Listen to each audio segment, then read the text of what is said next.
Dark suspicions. The drama continues now at Emmerdale.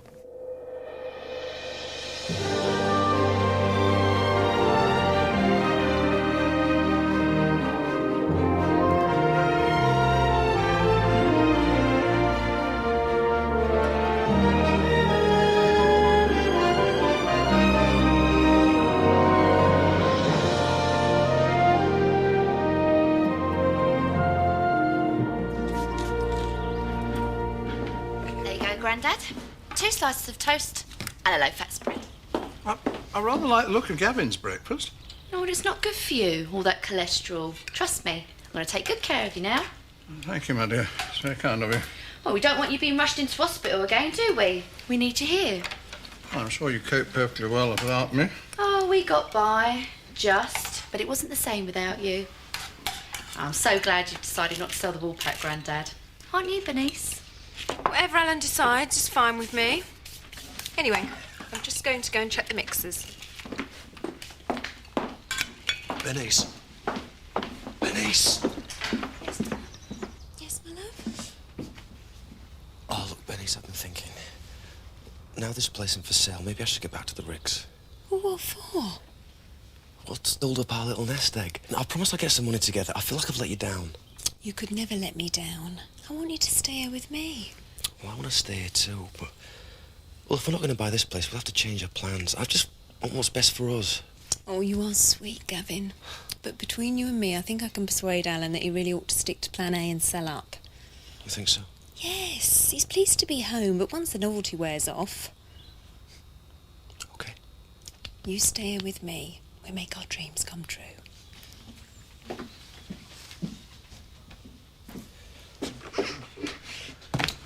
It's a pile of tins, Emily, not an art exhibit. You up? Yeah. Yeah, well, where did you make it today? OK, then, yeah, fine. Emily, get a move on. Oh, yeah. Well, you know where I live, don't you? Yeah, that's the one, yeah. Well, I'm up for it. Yeah, I'm up for it too. OK, then. Right, I'll catch you later. And what was all that about? Well, you know I said I had a mate who wanted to go in business with me? Yeah. Well, that was him, Richie. I went to school with him and he's a genius with computers. So? Well, he hates his job and I want to be my own boss, so I thought, well, hey, let's go into business together. He can build them, I can sell them. As simple as that. I did computers at school. And? I only went to one lesson. Don't call us, Emily. You know, Scott, I am really surprised at you having a mate like that. Like what? You know, some spotty computer nerd. Does he wear thick glasses and an anorak? He can't help the way he looks, Mum. Anyway, happy birthday. Oh, thank you. That's really sweet. You know I'm going to need my share of Dad's insurance money. You did say I could have it. Yeah, of course. Right. Did you have to get one with my age on it? What I said yesterday about Rachel's death not being an accident. Eric, I really don't want to talk about it. I know you thought that I was being insensitive. Yeah, you were. The poor girl had only just been laid to rest. Well, which is why I wouldn't have said anything without good cause. Just hear me out, eh? Oh, go on then. A few things just don't add up. Such as? Well, you remember I sold Graham an engagement ring for Rachel? He told me they were planning to get married. Yeah. That makes her death all the more tragic. A couple of days before she died, I went round to deliver a chest that she'd bought. She'd been crying a lot. She'd been very, very upset. Not her normal sort of bubbly self at all. Well, we all have our off days. No, there was more to it than that. I happened to mention Graham, and I could see straight away that I'd touched a raw nerve. I got the impression there was something seriously wrong between them. Eric, you forget I saw Rachel a couple of days before that. Now, admittedly, she was worried about what people were saying about her, you know, over the drugs business, but she said nothing against Graham. Yeah, well, but that doesn't prove anything. Look, he was helping her to face up to the future. Well, something must have changed by the time I spoke to her. I know what I saw. Eric, nobody thinks it was anything other than a terrible accident. Not the police, not Kathy. Will you just let it rest? I don't want to hear anything more about it. I'm warning you. Can I get the old one? Coffee, please, Beth. You can't afford a honeymoon. Now, it's something to be ashamed of. Just tell her, she'll understand. I've got Pride Monday. So I told Chris Tate. What? No, forget it. What did you say then? No. Right, I won't tell you. You have to say no to Kelly, right? I won't, I promise. Chris Tate offered to pay for honeymoon for a wedding present. And you've turned him down? Because I turned him down. I don't want to offend. Why not? Oh, you reckon he wants to get back with Kelly? Don't be daft. Get lost, will you? You don't understand at all, do you? Roy? Well, show him. It's called your disease. You are? Male pride. I didn't know if you'd come into work today. I saw how upset you were at the funeral. Yes, I was, but there's no point being at home brooding. I'm better off here. I need to get settled in as quickly as possible. I've told him if he wants to get away early, he can. Well, maybe you should. Joseph might appreciate it. Joseph is fine. He's with his childminder. Are you going to get any extra childcare? A nanny? Yes. Look, I appreciate your concern, both of you. But I'm fine. Joseph is fine. Now, if there's nothing else, we need to get this office up and running. Actually, there is something. Oh, I thought there might be. It's about Frankie. What about her? I don't think you've treated her very fairly. Sacking her over one broken vase. Look, I'm sorry, Zoe, but what I do with my staff is none of your business. But you've only got Eric Pollard's word for it that she broke it, and you know what he's like. Sean. Sorry, Zoe. The decision's been taken. I've got to support it. If it was just about one vase, then I might have let her off with a warning. Well, what else has she done? It's her whole attitude. She's stroppy, argumentative, a complete pain in the neck. Better off without her. Oh, I get it. It's because she's gay, isn't it? Oh, don't be ridiculous. I'm fine with you, aren't I? You tolerate me. But then I'm house-trained, not like Frank. She never lets you forget she's a lesbian, does she? Zoe, I do not need a lesson from you on political correctness. I'm talking about somebody's livelihood. Come to collect my wages. Yeah, sure. I'll sort it out for you. Was that all? Hiya! Oh. Right, lad. Down tools. I've got the answer to your problem. What problem? Mandy tells me you've had a bit of a hiccup in the honeymoon department. Thank you very much, Mandy. It's a really good idea, Roy. Just as long as that's got to say. Now, you want to take Kelly somewhere special on your wedding night? Yeah? Well then, bring her to Mandy's flat. You what? I'll do it up really nice. You'll be on your own, dead quiet. It'll be really romantic. It's hardly Gran Canaria, Mandy. Lisa, tell him, on your wedding night, you just want to be with the one you love, don't you? It doesn't matter where you are. There's something in what he says, Roy. And Kelly will see it like that. I know she will. And in answer to your next question, it won't cost you a penny. It'll be our treat. I think it's really shabby the way you've been treated. That don't bother me. Well, it should. It's a trivial reason to be sacked, not to mention the fact that Eric Pollard's involved. Don't forget it, I have. There's plenty of jobs for drivers. I'll go and get another one. But it's so unfair. Zoe, I'm a dyke. If I waited for fairness, I'd never do anything. Frankie? Good luck. Cheers, mate. See ya. Look, everything's under control. You take as long as you need. Thanks, Biff. To be honest, I'm not ready to face the diner yet. Yeah, I can understand that. Truth is, I haven't accepted the fact that Rachel's dead. You know what it's like when you lose someone close to you. Yeah. You wake up in the middle of the night and it just seems daft that you're never going to see him again. I keep expecting Rachel, you know, to come round for coffee and a chat and... Kath, anything that I can do. Anything. Thanks, Biff. You've been really great. I'm lucky I've got you. And everyone's been so kind and understanding. That's because we all love you. I keep thinking about Graham. You saw the state he was in before the funeral. I wonder how he's feeling. I'd hate to think he was on his own. Look, why don't you go around and see him? Hmm? I mean, come on. You and Graham were the closest people to Rachel. I think it'd help if you just went round to talk. Yeah, I think I might do that. Hands off, Emily, is mine. You're what?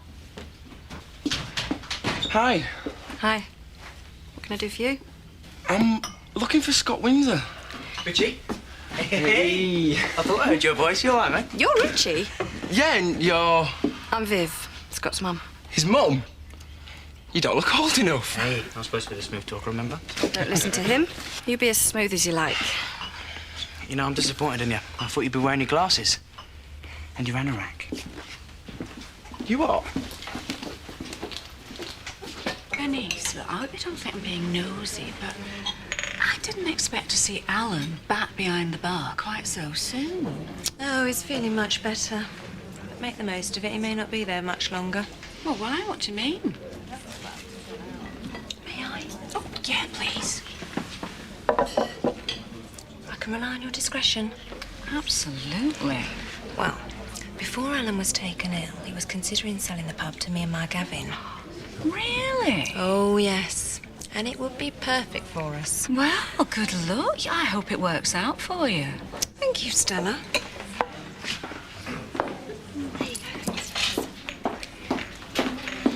Grandad, when you were ill, it made me think about the future of this place. Well, I'm sure it did. Well, I had an idea. I thought the old village could club together, buy the Woolly, and run it as a community pub. What's the matter? Nothing, my dear. It's a charming idea, quite unrealistic, but charming. Well, I could make it work. Well, if you say so, but as I'm not selling, we'll never know, will we? Oh, that, Sharon, Hi. Mind if I join you? I was just about to go. Well, before you do, I'd like to apologise if I caused you any offence this morning. You did. But apology accepted.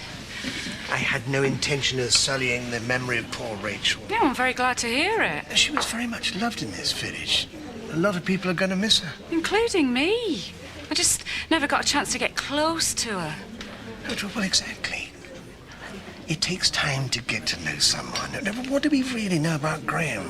Oh, no, Eric! We don't know what he's capable of. Hi. Hi. I'll, understand if you're not interested, but I wondered if you'd like to go for a walk.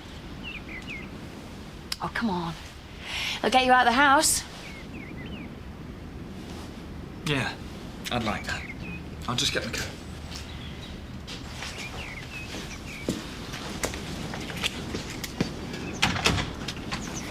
I thought you were probably sitting at home on your own. Yes, I was. To be honest, I wanted a bit of time to reflect. Oh. I'm not interrupting that, am I? No, not at all. I'm delighted you called round. Stella! Believe me, I wouldn't have said a word if I didn't think it were true. Okay, if you're so sure, why don't you go to the police? Huh? Better still, why don't you go and tell Kathy over there that her life's in danger? You can't, can you? Because you know how stupid it'd make you look.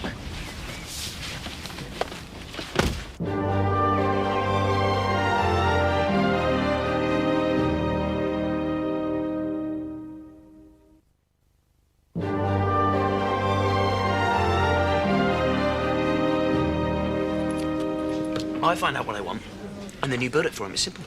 You reckon? Yeah. And we're our own business. There's no commission, so we make some real money. Oi, you seen Roy? No, I've only just got here. This is Richie. All right. Remember Kelly, my sister? Yeah, I think I do, yeah. Well, if you see him, can you tell him I was looking for him? See ya. Right. What's the matter with you? Kelly! I do remember Kelly. In fact, one night after a school disco, you know, he seems to have forgotten me, though. You're not the only one, mate.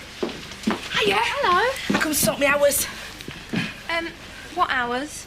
Well, I'm back off my holidays, so enjoy me to work. And I really need the money because I'm behind on my rent. I'm sorry, Mandy, but you went away without clearing it with me, and I'm afraid that just won't do. I'm gonna have to let you go. You giving me elbow? You can't sack her. Stay out of this, Tricia. Tell her, Grandad, she can't just sack Mandy. I was appointed bar manager here with full responsibility for staff matters. Isn't that right, Alan? Technically, yes. Besides, my Gavin's here now, and he's a more than adequate replacement. Oh, I get it. Get him in your bed, then get him on payroll. Well, it's not right, Grandad. She can't do that. Bernice is the bar manager, Tricia. And let's face it, Mandy, when you took the job on, you weren't the most willing recruit. You're not having work either. I didn't say that, but we can only employ so many people. Gavin living in gives us a certain flexibility. OK. You can stick your flaming job. Oh, Mandy, wait! I'm surprised at you, Grandad. If you'll excuse me, Bernice, I think I'll go and have a quiet lie down. You go ahead, Alan. It's like our vision of the future, sweetheart. You and me on our own here behind the bar. You didn't sack her on my account, did you? No, but I do want you to stay, and this makes it simpler. I thought you'd be pleased. Well, you were a bit hard on her. It's not like you. I was hoping you might be able to help me. I think an injustice has been done, and I'd like to put it right. Oh? Well, you remember the vase of yours, the one that got broken? Chris's phone was transporting it. Yeah, how could I forget? Eric made such a fuss about it. Yes, I know, and I'm afraid it led to the driver being given the sack. What, over just one broken vase? Well, it seems a bit harsh. Well, I think so. What, you want me to say that to your brother? Would you? Yeah, of course. I didn't even like the vase. I mean, to be honest, I can't remember buying it, although Eric assures me I did. Oh, I bet he did. Have you any way of checking some kind of inventory? Yeah, I think it's in the drawer. Let me just have a look. The worst thing is the feeling of guilt, don't you think? What do you mean? Oh, things that never got said or done while Rachel was alive. Oh, I see, yeah. We were going to have dinner. There was something she wanted to talk to me about. Really? Well, she was worried about her meeting with the union rep. Maybe that was it. Maybe. But actually, I think it was about you. Me? Yeah. Yeah, she talked about you a lot. Well, there was one thing. Perhaps, I don't know, but maybe she guessed I was going to propose to her. She might have wanted to know what you thought about the idea. Well, she knew I approved of you. But would you have wanted her to marry me? Of course. Guys like you don't come along very often. She'd have been mad to have turned you down. That's kind of you to say so. I think you two were really good together. Thanks. So did I. I suppose if she did know you were going to propose, then that's some sort of consolation, don't you think? In what way? It means she died knowing exactly how you felt about her. Yeah. You're right. We'll make it like an hotel room. You'll have your own iron, minibar. Well, a couple of cans. Telly. What do you reckon, Liz? Well, it's up to you, love, but I promise you if you do come, we'll make it a really special time. I suppose when it comes to it, I don't have much choice, do I? Good lad. You won't regret it. Cheers, Jack. I can just take her somewhere nicer a bit later on, can't I? Exactly. Oh, I'm sorry about earlier. What? Bumping into Richard like that, I should have told you earlier. You don't remember him, do you? Why? Should I? No. No, forget it. Must have got my wires crossed. I just don't want you being upset, that's all. You're making me nervous, Scott. Why? Well, you keep being nice to me. You up to something? It's what we agreed, isn't it? No falling out before the wedding.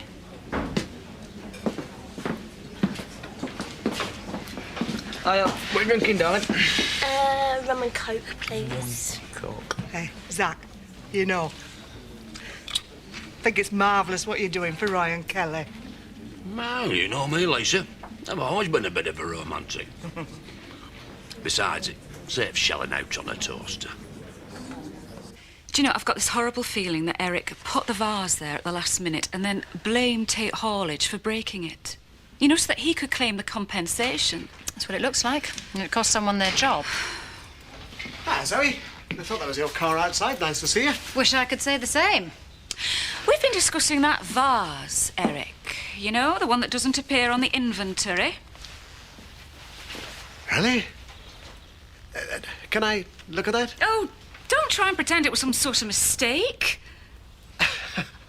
What am I supposed to have done? Don't insult my intelligence. No, I wouldn't do that, Stella. I may overstep the mark at times, but I do have your best interests at heart. Please, don't give me that one. Just get out. What? You heard. Get out. Go.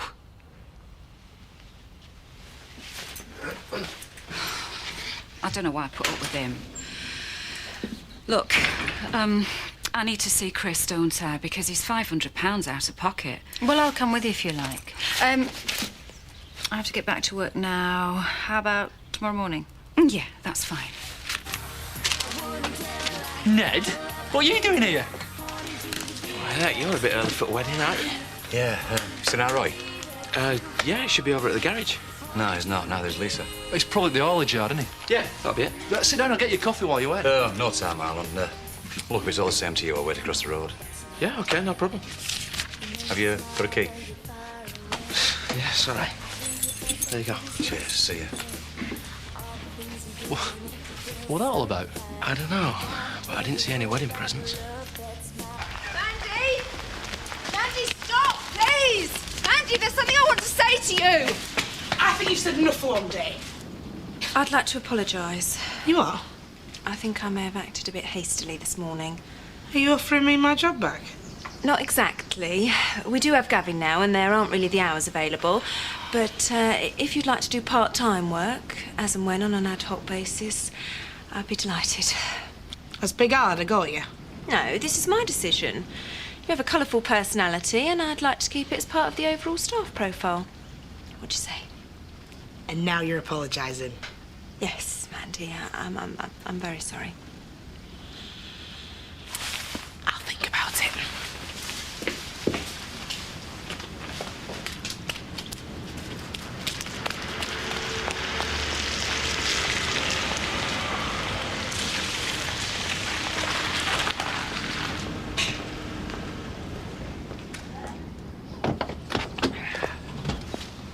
Hi, Kathy. Graham. How are you both? Coping? Just about. It's not easy. I can imagine. You know what it's like to lose someone you love, Eric. Yes. Yes, I do. Just been trying to convince Graham that he mustn't blame himself. Really? Yeah, Graham's got to realise that what happened to Rachel was a terrible accident and there was nothing he could have done to prevent it. She's been really supportive. You mustn't take too much of the burden, you know. Oh, it isn't like that, Eric. You know, talking to Graham helps me as well. If you say so. You're in a very vulnerable state. You need to look out for yourself. Excuse me.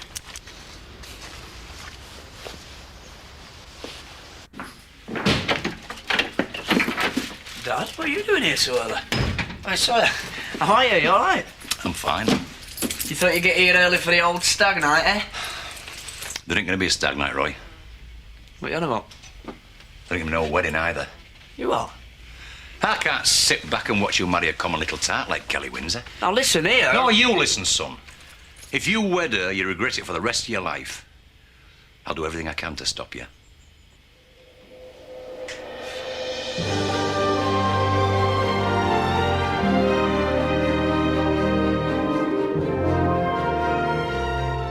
Mike pleads for forgiveness down Coronation Street next on Anglia.